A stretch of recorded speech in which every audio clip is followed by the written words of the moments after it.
on that, I think typically, at least in India, in historically, we have seen that quality tends to be overpriced, at least from a PE metric perspective. There might be other metrics which are you might look at, but typically they end up, having high price equity multiple. And until or unless the growth continues to surprise, the PE multiple doesn't sustain and probably goes down. Now, a quant model might say that, look, at the end of the day, quant model is based on historical numbers, right?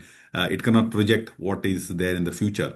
And if the growth surprises you on the downside, which happened maybe 2 or 3 quarters ago, where do you think you will put your money?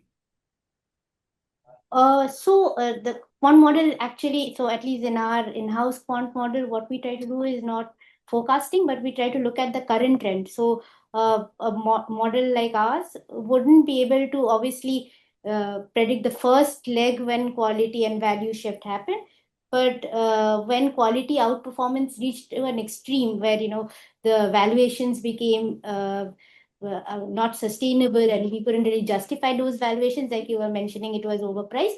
The model obviously saw that extreme outperformance and extreme valuation, and it kind of said that we don't know what's going to work, but we know that this valuation is unsustainable. So let us just go back to a more neutral stance across all the four factors. So that's where we kind of try to kind of move or juggle across the four factors. So a model may not be able to pick which factor is going to work, but it surely be able to kind of give you an indication of what has outperformed extremely or on the other side also underperformed so much that there So is a much. chance of this correction. Sure.